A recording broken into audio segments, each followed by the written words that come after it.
All right, might be a few more people coming in. We're glad to see all of you here today. Thanks for joining us for this rockstar panel that we have. It's always so fun to see everybody. Thank you, panelists, for joining.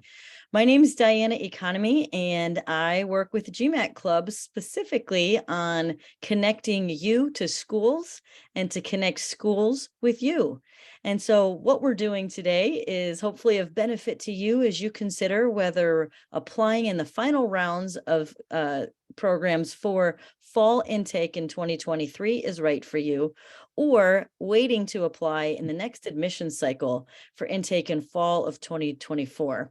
There's obviously some slight variance based on whether you're looking at programs in the US or internationally in Europe and various places, but we're going to focus today, given the schools that we have here present, on a more traditional full-time MBA experience and a fall specific intake.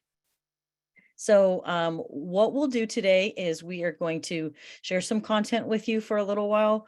We are going to also make sure we leave adequate time for answering your questions. What you're going to want to do is post your questions in the Q&A, not the chat. Okay, so post your questions in the Q&A and not the chat. What you can do in the Q&A is you can upvote the questions that you see so that those rise to the top, and we'll start with some of the more popular questions as we go through. What we'll do today is going to be largely application tips that are fairly generalized to other top MBA programs that you might be considering. So you won't hear a whole lot of school-specific insights here, but we're going to make sure that you're familiar with other ways to get to know the schools that are here today, and we'll be sharing their upcoming event links in case you want to join them to learn more about the schools going forward. With that, the last thing I'll mention is that this session is being recorded and it will be available after. We're now going to have the panelists introduce themselves. They're going to share their name, their school, and one of their favorite MBA experiences that you can participate in at their school. So I will start with Morgan. Hey everyone, my name is Morgan Griffin and I am with Duke University's Fuqua School of Business. And I think one of my favorite experiences now more so where I am in my personal life, I'm currently going through a grad school program myself, and a project I'm working on is very similar to our Fuqua Client Consulting Practicum. So getting the opportunity to work with companies, even if you're interested in healthcare, working with Duke University Hospital, and really getting to practice things in a safe environment and work with your team and really learn that collaborative spirit that's really unique to Fuqua. So going through it myself right now, it's one that I really appreciate and really see the incredible value it brings to our students. Great, thanks Morgan. Brent? Hi, everyone. My name is Brent Nagamine. I'm here from the University of Washington Foster School of Business. It's probably a little bit of a recency bias, but one of my favorite things that students do here is called Challenge for Charity. It's a competition among Foster and other top MBA programs on the West Coast, competing on a couple different fronts, but fundraising is one of them. And we just had our big auction last Saturday. A bunch of students participated. We got alumni, local business leaders, and we raised about $125,000 over the one night. So a ton of fun. I might have been coerced into spending $800 to go paddleboarding with our dean, like that. It's a bunch of fun stuff, but even then, I don't regret it. It's a great cause. Love it. Thanks so much. Caroline? Hi, everyone. My name is Caroline Murphy. I'm an Associate Director of Admissions at NYU Stern. One of my favorite offerings that we have is called Endless Frontier Labs. It's a 9-month program where students are paired with a very small startup, usually 2 or few founders, specifically in deep tech and health science. These founders are being mentored by investors in the city and then also receiving guidance from our MBA students who are getting a great experience working with a new startup to, I think, really see if this is something that they want to do, and they get to form really great relationships with these founders and the investors as well. But thank you all for coming today. Excited to talk with you all. Thanks, Caroline. Maria? Hello, everyone. My name is Maria Derlipanska. Great to be here. So I love traveling. I've been to over 55 countries around the world, across 6 continents.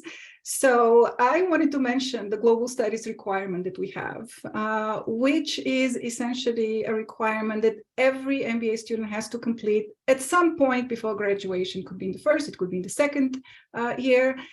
And you have plenty of options to choose from in order to have some kind of a global experience. It could be a short-term experience, such as a week-long one, or it could be an entire semester.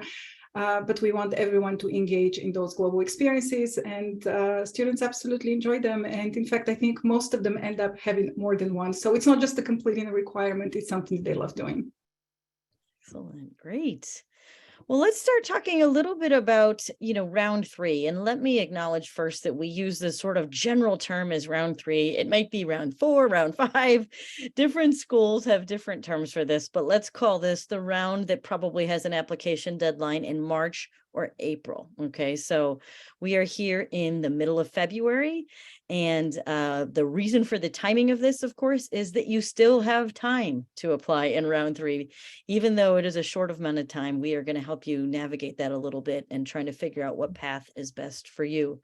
So Maria, for those candidates who are trying to figure out whether they should apply now in the final round for the fall 23 intake or wait until the next application round and maybe start in fall 2024, what advice do you have?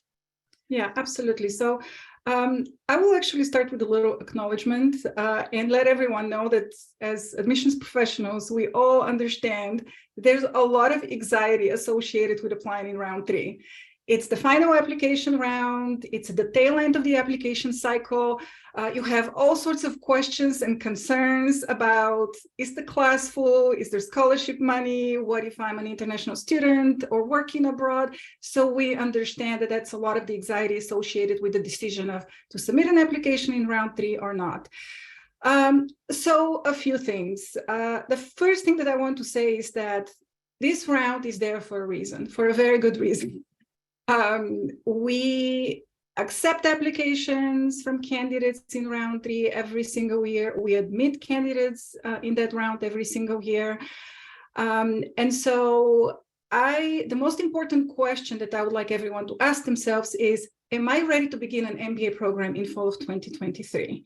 And if the answer is yes, if you're ready to commit to an MBA program starting this fall, if you feel that if we extend you an offer of admission, you are ready and willing to accept that offer of admission, then I would absolutely encourage you to submit an application in round 3. And the really good news is that today is February 16th. You have plenty of time. You have at least a couple of months to work on an application and put together a strong application. And what I can tell you is that a strong application is a strong application no matter which round you apply in, okay? And so if that helps alleviate some of the anxiety, having the time, working on it, submitting a couple of months from now, I do believe that you should take all that into consideration as you're making your decision. And finally, what I'll say is, worst comes to worst, if you don't make it in this final application round, you're well positioned to apply or to reapply in the fall. Okay, so I hope you consider all of those things. Thanks, Maria. Yeah, that's a really important point that I think if you're applying in round 3 and you don't end up getting in and you reapply in the fall, I think people are worried that schools are going to see that as a negative. And, it's not. You have a stronger application, maybe another 6 or 8 months is going to actually help you improve that application. And so as Maria mentioned, if this fall is a good time for you to be in school, round 3 is the time to apply. And if it doesn't work and you're open to applying in the next year for the following fall, that's still certainly an option for you. So I thought what we would do is sort of ask each of the schools a little bit about their final round. What's the general time frame? If you have the specific deadline, great, that's fine too. And, are there still spots available? Are there any considerations of whether I'm international or domestic? And, is there scholarship available? Just a quick snapshot of your round 3 situation. So we'll start with Caroline. Yeah. So for Stern, this is our 4th deadline, and it is March 15th for our 2-year full-time program. So We actually just refer to them as deadlines because we design these just so that you'll know when you will hear back by. We create these deadlines for a reason. So we know, if you're wondering, is there space for me? Like Maria said, we anticipate getting applications and admitting students in every round of the application cycle. So we're expecting your application, and we definitely have space and scholarship available for you. Our fourth deadline is open to international students, so we definitely invite you to apply for that as well. For us, the way it works is if you submit a complete application by March 15th, you will hear back by June 1st. So you'll receive either an invitation to interview, waitlist, or denial by June 1st. That being said, it could be any time in between then. So really, whenever you're ready to submit your application prior to March 15th, go ahead and do it, and you could hear back anytime before June 1st. But in summary, we welcome and encourage applications for our final deadline. Great. Is there still scholarship available too? Yes, definitely. So similar to the applications and the space available in our class, we reserve scholarships for applicants coming into this deadline as well. Great. Brent? Yeah, happy to say very similar things at Foster. We have round 3 for a reason. If we didn't want to admit students in round 3, we just wouldn't offer it. We also have scholarship money allocated. It's in my mind very similar. The only real difference is the timeline, like Caroline said. The one difference here at Foster that I would point out is that we do officially advise international candidates to apply during round 1 or round 2. So we primarily see US citizens or permanent residents in our round 3. Our deadline is March 14th, and candidates who apply by March 14th will get their final decision no later than May 19th. Great, thanks. Morgan? Yeah, so we're very similar to Foster and Stern. We have a 4th round that was added this year. We do admit people. I think especially with what's been happening with company layoffs, we expect that we're going to see a lot more people applying in round 4 just because maybe things changed at the beginning of the year that they weren't anticipating. And to Maria's point, maybe, hey, I wasn't looking until joining later, but now I have that opportunity. I can join this fall. So absolutely, we're looking at admitting people in round 4. We'll be awarding scholarship in round 4. And kind of to Brent's point, when it comes to international students, we usually do recommend that international students apply by round 2, or for this year, it was round 3. I think the biggest thing is international applicants, they can apply. The issue becomes when you deposit and when that decision comes out, because typically schools, I know for us, we can't even start the visa process until you deposit. So for us, that would be potentially May 2nd is when you would get a decision.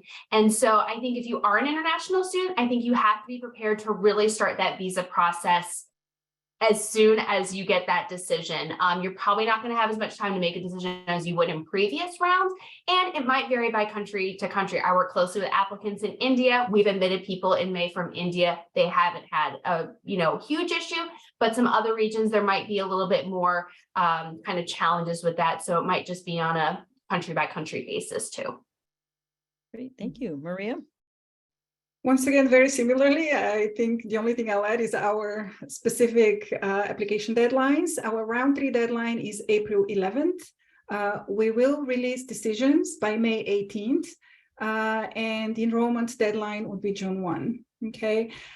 Very similarly, we do encourage you to apply. We take candidates in round 3 every single year. We do have some scholarship funds set aside for candidates that apply in round 3.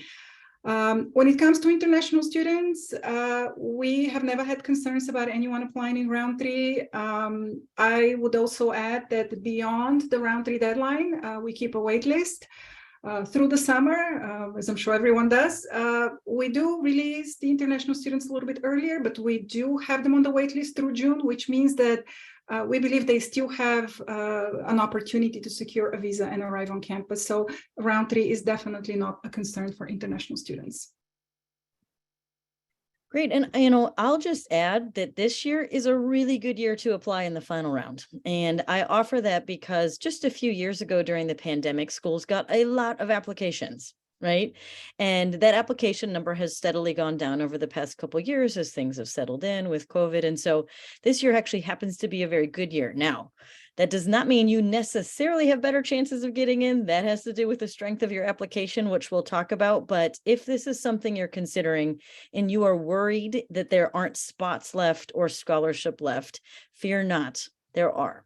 Right, there are, and you will be considered as you would in a different, in other rounds with the stipulations that you heard from some of these schools. So do check on a school by school basis for round 3. But if you're ready, this is still a good time to apply. So Morgan, I know that we talked a little bit about scholarships, and that's, people are being mindful too of the cost of the MBA. What are some things that you look to for a candidate to be competitive for a scholarship at Fuqua? Yeah, I think at Fuqua, and every business school is different. So at Fuqua, we award merit-based scholarships. Some schools are need-based scholarships. So I think that's always an important distinction to keep in mind when you're applying to programs. We use your application. So there's no additional application process. Again, that could vary school to school, but for Fuqua, we use your application as your application for scholarships. So if I had a candidate named Diana and she was applying and I said, yes, we should admit Diana, that then she would then move to the scholarship committee. They would review what's called the merits of her application. So looking at test score, academics, work experience, leadership and involvement, anything that kind of is, this is why we want to admit this person. And then scholarship is awarded. So keeping in mind, this is where you want to go back through and make your application as strong as possible. I think a lot of people think it all comes down to your test score, and that's not always the case at all, because we look at so many different components and we have different types of scholarships with different missions and goals as well. So I think being thoughtful in your application, checking back over for errors, and we'll kind of talk about this later in the thing, but making sure those components are very strong. And hopefully if you're applying later now, you've had a little bit more time to work on your application and refine it. But also keep in mind, like, different schools have different requirements too. So I think sometimes it's easy to say, well, let me compare this school to this school. Every school has different requirements, different evaluation processes. So it's important to keep that in mind as well. Thanks, Morgan. Caroline, I know some candidates are going to be thinking, gosh, I had a friend who applied in round 1. They found out several months ago. They already know they're coming to Stern. Aren't I going to be behind in my preparation for starting school this fall? What would you say to that? Yeah, it's a great question.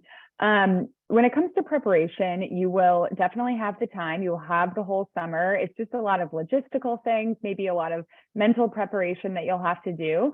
So you will have the time, and schools, Stern, and I think I speak for my colleagues here on the panel, will help you to prepare over the summer. That being said, you definitely want to keep in mind that you are not going to have a ton of time, especially to make your decision. If you're applying in the final deadline, you'll have probably a number of weeks to submit your deposit, versus those in the earlier in the cycle maybe had a number of months. So I think you're doing the right thing by doing your research now. Start exploring your different options and maybe prioritizing your different choices so that when you do get those decisions, you have your decision-making process ready. You might not be able to go to every school's admit weekend and compare. So you do just want to be prepared that you'll have to make a decision in a much shorter time period. Also, as a lot of us spoke about when speaking about the rounds, some schools welcome international students, but you will need to start that visa process really quickly. So if you are an international student, kind of beginning to think about what that will look like and if that will be possible for you. But in summary, schools will definitely help you get prepared. You'll be able to connect with fellow admits, whether it's through Slack groups or Zoom events or whatever it is. I know all of our schools will help you to do that. Great. Yeah, thanks. And just to reinforce that, if schools do admit international students in their final round, it is very common for those students to either confirm their attendance or be admitted in May and to quickly turn around their visas. So May is still within the realm of possibility, typically for schools that start in September. That said, do not be surprised if you are an international candidate that there won't be consideration for you from the waitlist or otherwise as deep into the summer as we would be able to consider, or these schools would be able to consider domestic candidates who don't have the same considerations around visa. So Brent, given that it is this tight time frame, now is the time to get to know schools, right? To figure out which one do I want to attend. So what's some advice you have to get to know schools at this point? Yeah, absolutely. And I want to reemphasize, with the final rounds, there is no disadvantage really on the admission side, but there is that really tight turnaround. And that's absolutely real. We recognize it.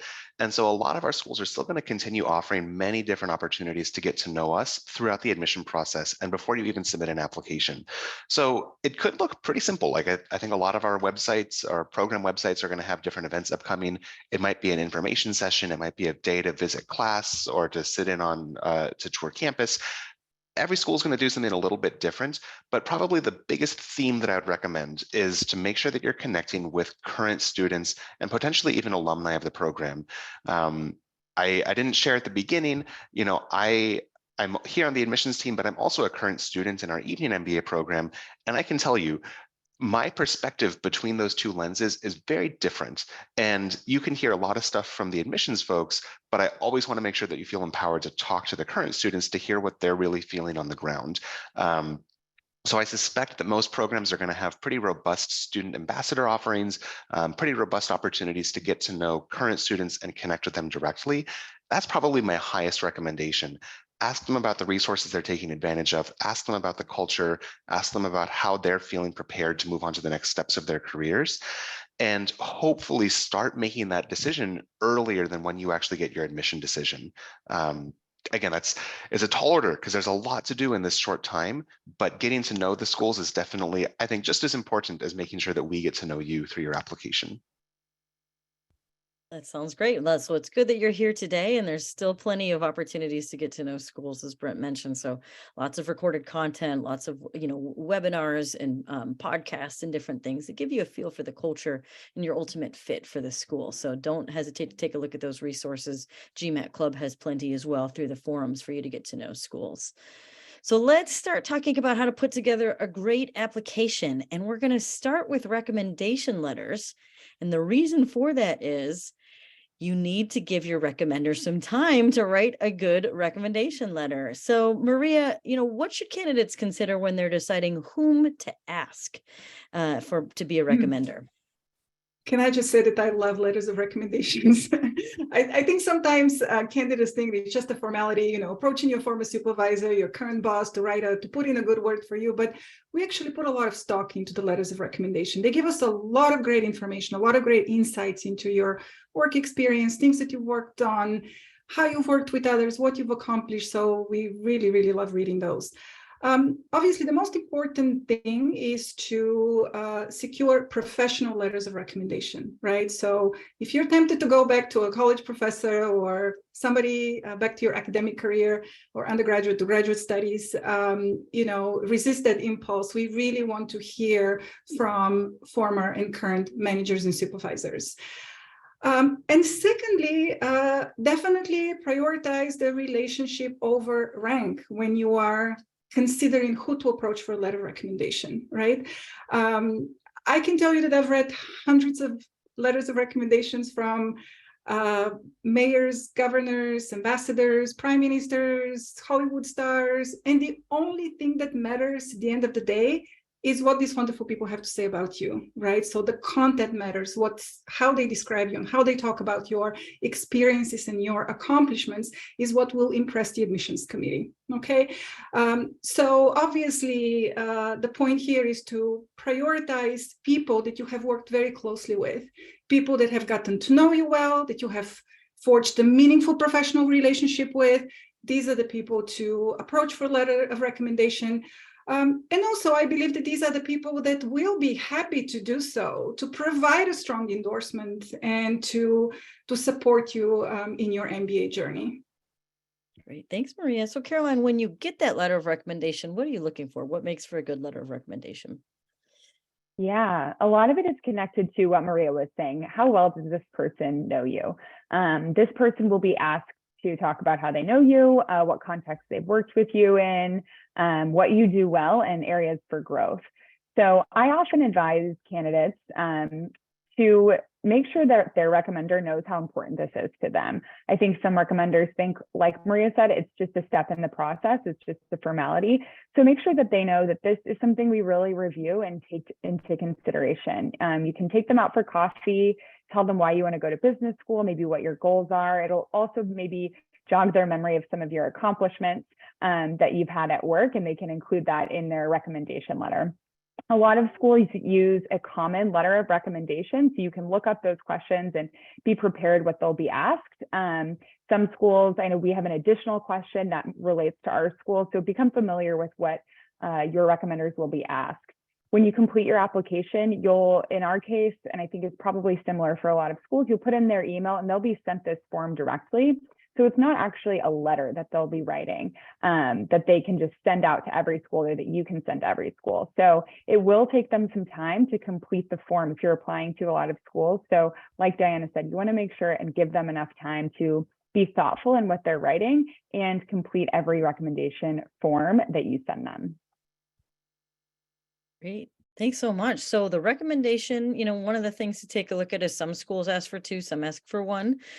So do be mindful of what the requirements are for the specific schools that you're looking at. But now is a good time to be approaching your recommenders to express your interest in school and to start getting them thinking, because the recommendations that go south are very brief. And it's because they don't have enough time. They might really like you, and they might even write nice things in the 2 sentences that they write on the recommendation letter, but that comes across really short when admissions teams are reading that, because they think this person must not like this candidate that much.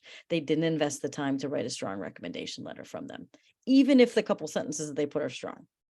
Right? It was not in depth enough, not enough specifics, not enough examples for admissions teams to get to know you. So it does take your recommender some time. So now is a good time to begin to approach your recommenders. The other thing, of course, that you're going to want to start doing now, if you haven't done already, is begin thinking about your test preparation and what your plan is going to be to fairly quickly turn around the test. Good news is, if you are going to take the test, this is stuff that you learned in high school. Right? Or college. None of the content of these tests is brand new. It's just relearning and thinking through test taking strategies. But Brent, what are some things that candidates should consider when deciding which test to take, or even if to take a test waiver or test optional option if schools offer that? Yeah, absolutely. And it's hard for me not to get up on a little bit of a soapbox whenever I think about testing, because one, I want to emphasize every single admissions officer that I've ever spoken to talks about a very holistic admissions process. And I know that's true of what we do at Foster as well. And I always want to emphasize that despite the fact that it is an important part of the application, your test score is not the only part. And I see a lot of candidates who really get hung up on this one piece in particular. I want to emphasize, we're looking at a very complete picture of your application. So it's important nonetheless, but I do not want you to think that this is the only thing that matters. But with that being said, there's still a lot of anxiety over it. It is still an important piece, and I'm happy to dive into it. Diana alluded to the fact that there are usually a couple different options for test taking. One could be a GMAT, one might be a GRE. Some schools might accept an executive assessment, and some schools might accept some sort of a test waiver or not require a test at all. And generally speaking, between any of those testing options, the GMAT, GRE, executive assessment possibly, if a school accepts it, it's because they don't necessarily have a strong preference between them. In particular, between the GMAT and the GRE, I've never heard a school suggest that they actually prefer one over the other. So my recommendation is always to see if, and we're looking at a short runway right now, but if you haven't started, my recommendation is always to start by taking maybe a sample test from each side, a sample GRE, a sample GMAT, even doing some sample questions and seeing if there's one of those formats that you prefer. I think that can give you a little bit of direction to figure out if there's one direction that you'd prefer to go down than the other. Beyond that though, if you're looking to take a test and you're at the very beginning of your prep and you're potentially 1 to 2 months out before the deadline, be prepared to dedicate some time to study. I think it's not uncommon for folks to spend 2 to 6 months preparing for a test. I think you can cram that, you can accelerate it, but just be prepared because it's going to be a lot of work. Now, that's all if you plan to take a test. Diana also asked me to talk about test scores because at Foster, we happen to also be test optional. And this means that any candidate can choose to apply and have their application be complete with or without a test score. Fundamentally, though, I think it's important to note that there's a difference between a complete application and a competitive application. And I think sometimes there's a little bit of nuance in that discussion. What I would say though, from a high level, is that the test score is one of probably two or maybe three pieces of your application that can help to convey your level of academic readiness. The others would be the transcript, which includes your grades and all your classes. And then maybe sometimes we can infer a little bit of readiness from your resume if you're talking about specific achievements or specific skills that lend themselves to the classroom. So the test score is about 1/3 or maybe even a half of that academic readiness evaluation. And if you're going to choose not to submit a test, we just want to make sure that the other pieces that we can see are really strong. I think in an ideal world, if you're applying without a test score, we'd want to see, probably above average grades. We'd want to see that your classes really lend themselves to an MBA program, ideally with a lot of quantitative skills. In general, we want to be able to look at just the other pieces that we do have and answer that question: is this candidate ready to come in and be successful in our classroom? So that's testing. I could spend a lot more time talking about it. I would also recommend, if you've got really specific test score questions, it's always okay to reach out directly to the schools that you're applying to. I think that they can often provide a lot of very specific insight for how they're going to use a test in their review process. Yeah, thanks so much, Brent. We're going to share here our GMAT study plan that we have at GMAT Club. And one of the things we're going to be doing as early as I think next week is we have partnered with some of our test prep providers to be able to give basically the how do you get ready for the test in a short period of time overview. Okay, so stay tuned for that. We'll make sure you have that event that you can come and watch and learn from. So I want to move on to essays, and team, just given that where we are with time, I want to do kind of the 30-second overview of your essay questions, if that's okay. What we're going to do here is give you a flavor of some of the essays you can expect from the schools that are here on the call. So they're going to share with you one of the essay questions that we have, and I'll post it in the chat as they talk about their question and just why they've chosen that question and what you can do to be successful at answering that question, to give you a flavor of some of the preparation you can do as you start to tackle the essay questions. So Brent, we'll start with you. Sure. So at Foster, our essays are all pretty open-ended, but one of them that we get a lot of questions about is what we call the inspiring experience essay, where we are essentially asking you to describe the experience or the moment that inspired you to pursue an MBA. Fundamentally, I think what we're asking for here is a deeper examination of your why. We want to understand how you are personally motivated to pursue this program and how it's going to fit with your life. And I think that having that examination, understanding your why, is going to help you articulate your own purpose and articulate your goals through the rest of your application as well. So with this essay, the inspiring experience, I would say start with why. Excellent. Morgan? Yeah, so our essay that we're known for is our 25 random things about yourself essay, and it is a list of 25 different things. It's not like a paragraph for each. This really started as a way of us getting to know new employees that joined Fuqua, and then we thought this would be a great way to really learn more about MBA applicants and what they're passionate about, life experiences they've had, and really add personality to their application. So it's our favorite essay to read. I love when there's a good video link or a photo or a funny story, anything with a dog, I will love. But it's a really just fun way to get to know our applicants, and we hope you have fun filling it out as well.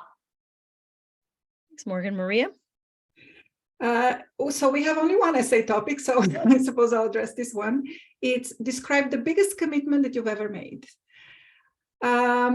It's perhaps the most unconventional topic for a business school or graduate school application, but it was chosen for a specific reason. We believe that business school is a big commitment in terms of time, money, resources. So through the essay, we really wanted to understand how you've approached a previous commitment in your life, okay? A couple of important things. I think everyone should understand that we're not judging you on the commitment that you choose to write about. We're interested in understanding the motivation behind the commitment, right? So what compelled you to commit to that thing or person or entity? And then the sort of the substance of the essay should be really about how you carried out that commitment, how much time, effort, energy you put towards that commitment, okay? And secondly, I'll say that just because you're applying to business school doesn't mean we're looking for a professional commitment. it can truly be anything. Of course, it's perfectly all right if it's a professional commitment, but candidates have written about deeply personal commitments to self and others, artistic, athletic commitments, spiritual commitments. It can be really anything that is meaningful to you and anything that you want to share with the committee. This is sort of perhaps the most creative part of the application.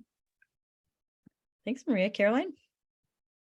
Yeah, so a number of years ago, Stern launched what we call our brand call to action, which is change, dare it, dream it, drive it. We said it in today's global business environment, the only constant is change. So this essay will have you choose a verb that will become your own personal tagline. So you can choose from a number of verbs that we provided or come up with your own. We see both. And you'll tell us about why that has been your personal tagline when it comes to change and how you'll implement that while at Stern. So you can write about how this has affected your life personally, how it's affected your life professionally, and kind of what change has meant to you throughout your life, and then use that to pivot into what that will look like at Stern. We want students who are open to change, willing to try new things, willing to be adaptable business leaders. So what we're really looking for here is authenticity. There's not one particular thing we like to see. I really find that the strongest change essays, as we call them, are ones that feel most authentic and true to who you are.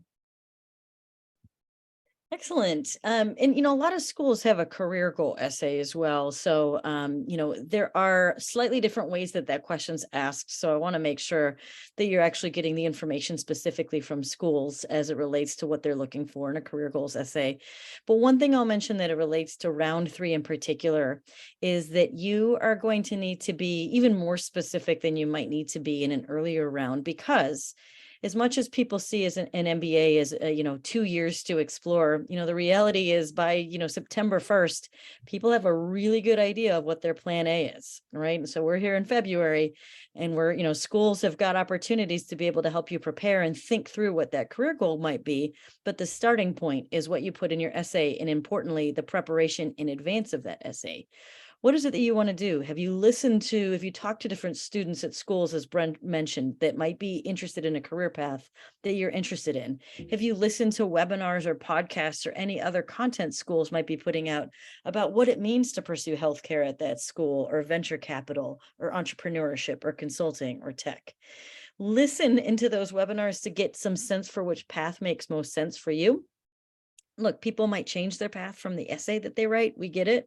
But having some direction gives the admissions team some confidence that you're going to be able to, build from that fairly quickly and start to talk to recruiters as early as September about what you might be interested in doing. So that's the essay section. We've got one last section, and then I want to make sure that we're getting to your questions, and that is the resume and the interview. So what I'm going to do is ask each person for one of their favorite resume tips as you're looking at your resume and thinking about formulating it for your business school application.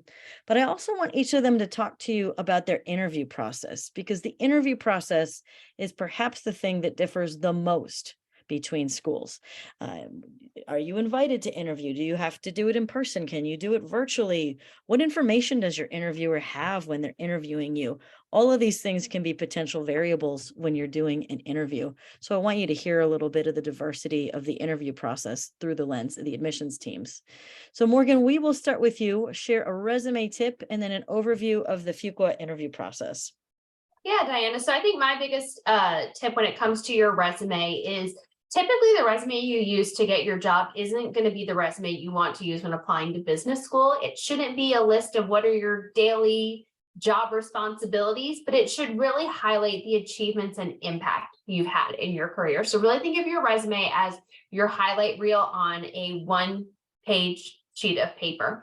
And that sheet of paper is really important and ties nicely into the interview. So I'm glad we've combined this. At Fuqua, the only component of your application that your interviewer will have is your resume. So that's why you want to make sure it fits on that one page and really does show the impact you've had. When it comes to the interview process in our final round, all interviews will be conducted virtually, either with a second-year student or an alum of our school. But we do have, we have been offering in-person interviews for folks in our earlier round. So if you've heard that, yes, we were doing that, but just for round 3 or for the final round, because of the way it's structured, we are doing those virtually. Great. Brent? Yeah, sure. I'll build off what Morgan mentioned and emphasize this is not necessarily the same resume that you're applying to use to get a job. And I think one of the big differences there is also to think about these are not the same people reading your resume as the ones who will ultimately give you a job. If you are using a lot of very industry-specific jargon or a lot of industry-specific acronyms, that sometimes can get lost on us. At least I know it can on me. I still don't really know what SQL is, and people keep talking about it. But fundamentally, I think it's important to note that we're not necessarily industry experts from the industry that you're coming from. And so my recommendation is always to try to take out some of that jargon, use some slightly more plain English if you can. But do your best to make sure that the actual audience who's going to be looking at this, admissions committees, are familiar with everything you're putting down on the page. Our interview process, I think it's relatively straightforward. We're not going to throw too many curveballs at you. It is an invite-only process, and those invites will usually go out between 2.5 to 3.5 weeks after, or 2.5 to 4 weeks after you submit your actual application. In that time, we're doing our initial review and looking at the materials you've submitted and making the decision on whether or not to invite you forward. When you are going into your interview, you can note that whoever your interviewer is, it's always going to be a member of our admissions team. They have access to your entire application going forward. But I've asked the team to specifically focus in on the resume and some of your essays. So you can absolutely be sure that they'll have those two things probably pulled up right in front of them when they're talking. The last note I'll make is that we have historically jumped between in-person and virtual interviews. Right now, we're doing everything virtual to try to keep it consistent across all of our applicants. Great. Thanks, Brent. Caroline? Yeah, so my resume tip, because like we've said, this is not the same resume you're using to use for a job application, you may want to include some hobbies or additional things that you've been involved in on your resume. We love to see that. What I would encourage here is be specific. Don't just say cooking and dancing. A lot of people like those things. And as an interviewer, which I'll get to in a second, I like to use these as talking points. So tell me what you like to cook, what type of dance you like to do. Really tell us a little bit about what makes you unique if you are going to include some of those hobbies. So like I said, I have the chance of doing your interview. Similar to Foster, our interviews are all conducted by the admissions committee.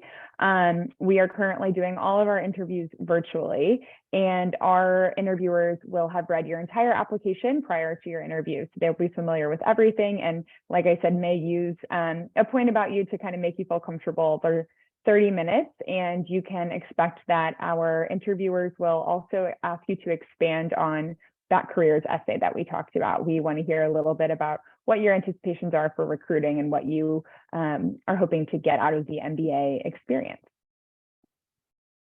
Great, thanks, Caroline. Maria? Yes, my tip would be to include a brief description, maybe in parentheses, underneath the company that you work for, just to give us a sense of, the venture, the organization. If obviously it's not a well-recognized name, a multinational, etc. More specifically with family businesses, with startups, or even just with small regional companies, let's say. It's very, very helpful for the committee to just go straight to that and get an immediate sense of the nature, the scope, the size of that, again, venture organization. So please do consider including a parenthetical description of the organization on your resume. When it comes to interviews, I think more similarly to Duke, our interviews are conducted by second-year students or admissions officers. All of our interviews are by invitation only. Anyone that is considered for admission will be interviewed. So no candidate will be admitted into the program without going through the interview process. It's a single interview. It takes about half an hour. It can be conducted on campus or virtually. I imagine for round 3, there'll be only the virtual option. And we conduct all of our interviews blindly. So the person that is sitting across from you or is on the screen across from you will only have your resume in front of them. Even if it's an admissions officer interviewing you, it would be someone who has not read your file, who doesn't know what is your biggest commitment, and who has not read your letters of recommendation. And the reason why we do that is because we want to remove any and all bias coming from the review process seeping into the interview. I think that's about it. We have a group of about 40-45 student interviewers that have been trained to conduct those interviews. So everybody's sort of on the same page, right? And we meet throughout the year to discuss and calibrate. So it really doesn't matter if you're interviewed by a current student or admissions officer. It's purely a matter of scheduling and nothing else. Thanks, Maria. I am going to get to Q&A in just a second. So if you are in that Q&A box and you want to upvote your favorite question that's been asked, please feel free to do so. But before we get there, we've talked a little bit about the format of the interviews, but just to give some context on what to prepare for and how to think about the interview process, it really comes down to you knowing yourself well, knowing your strengths well, knowing your weaknesses well. Okay, so, it may not be that you're asked all of these questions, but you should be prepared for all of that, right? What is it that you do well? What is the impact that you've had? What kind of teams have you worked on? What was the impact that you had there? What is the role that you play on teams? You've got to remember, in an MBA experience, you're often on teams where there's no leader, right? So where you as a team have to figure out how you're going to navigate and get to the outcomes. Maybe you as a team name a leader, but there's not typically the same formal structure that you might be used to in your work environment. So how have you navigated situations where there maybe isn't formal leadership? What role do you play? How have you aided others around you? You're going to want to think about those things. The other thing you'll want to do is take a look at schools. Yes, there is more similar than different among top schools, but there are definite differences. Those differences come through in the way they present their programs on their websites, which essay questions that they ask. The interview is not going to be a 180 turn from the values that they've already told you are true for their school.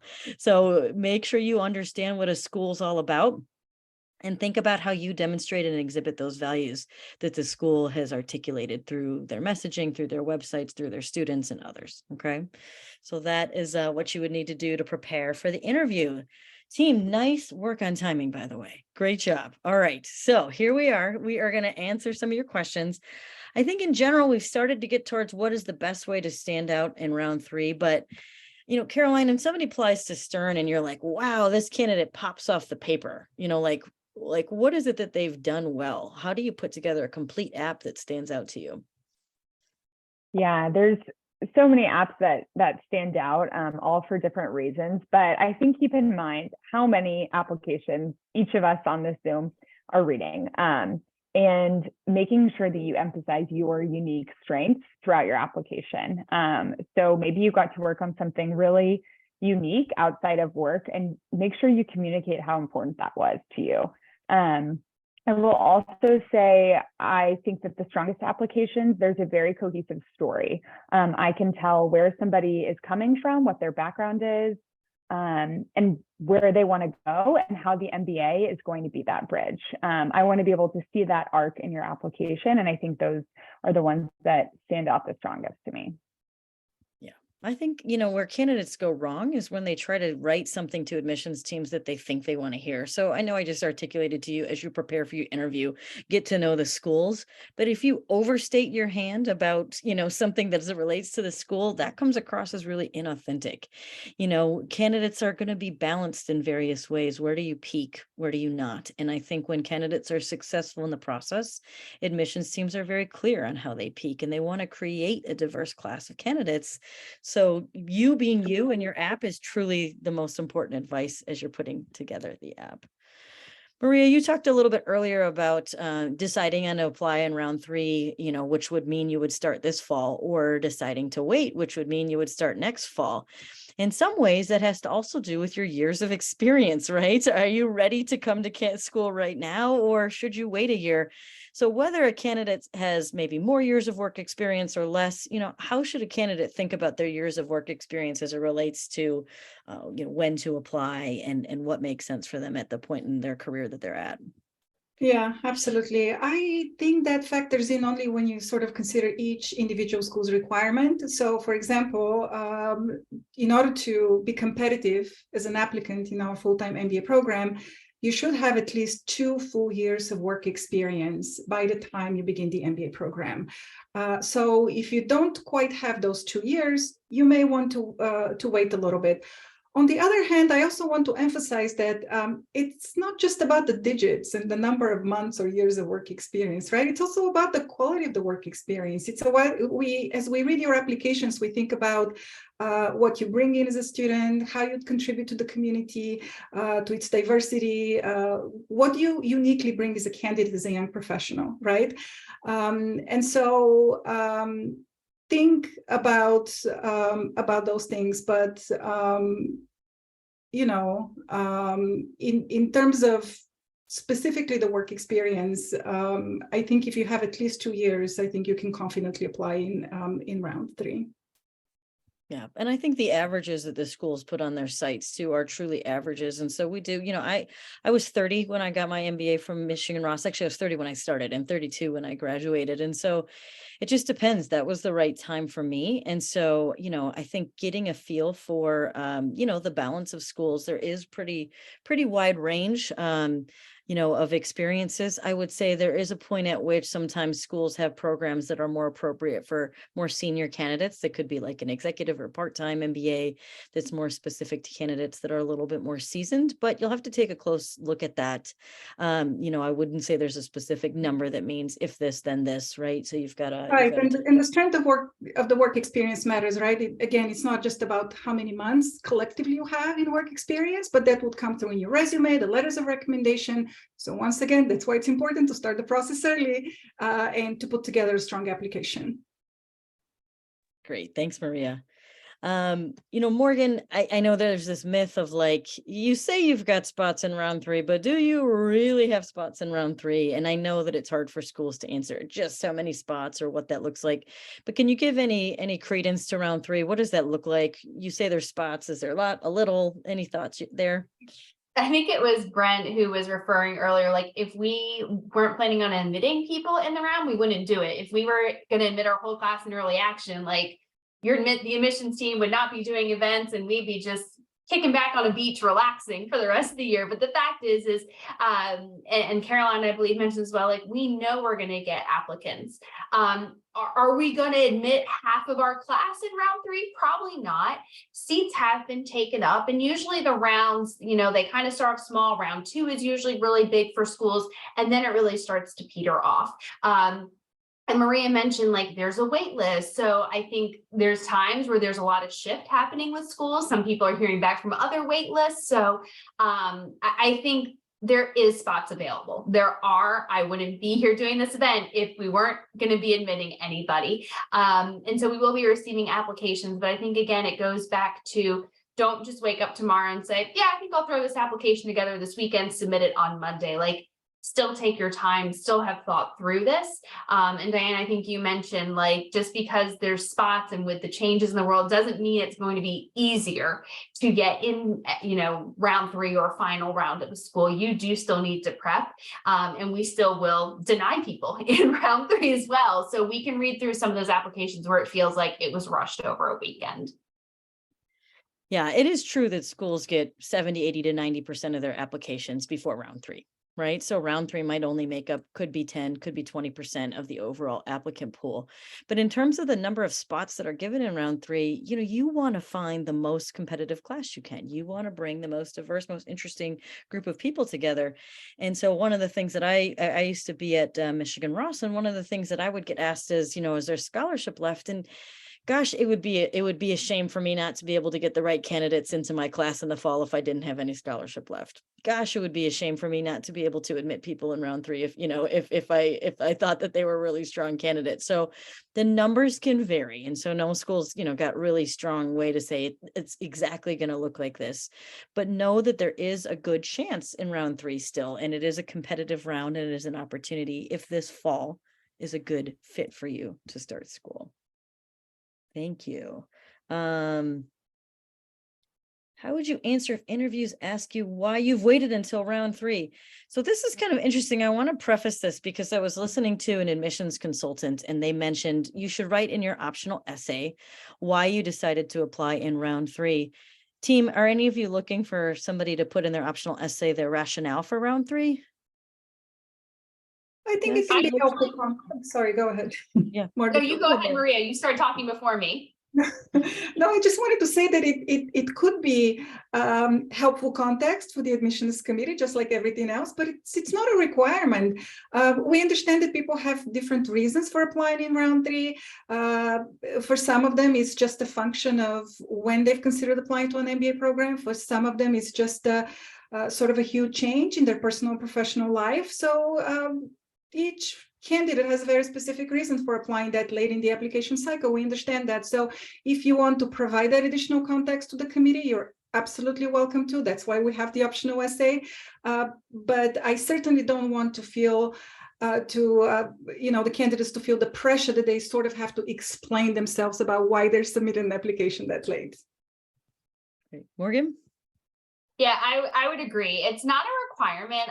If there's a reason, if it's a layoff, if it's a change of things in your personal life, it is always helpful. We read a lot of applications and we can come up with a lot of stories as to why you're doing something. So I always say, like, if you have a reason and you want to share that, can be helpful context, but it's not a requirement.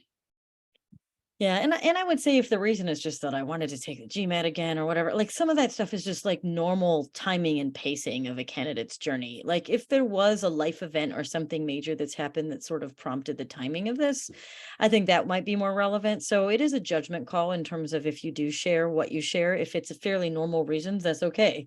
Nobody, you're not kind of going through each candidate and being like, I wonder why they waited. I wonder why they waited. I wonder why they waited, right? It's just not how it is. Sometimes people, over the holidays, let's say, and in January, they're like, I just hate this job, right? And I need to be able to apply in round 3. And that's okay, right? There's a variety of reasons that people apply at this point. So, I wouldn't overthink kind of the rationale. If you have something and you want to share it in your essay, as you mentioned, or with your interviewer, happy to hear that. Brent, I know we were talking about test scores earlier, and there was a question that I saw here about how the weight of the GMAT, I think. How big is the component of the GMAT during round 3? What do you think? Sure. My thought here is that I think fundamentally our admissions processes are going to look very similar from one round to the next. So I wouldn't, at least at Foster, and I think this is probably true of my colleagues, I don't think that any one component, including the GMAT, is going to have any more or less weight depending on the round that you apply in.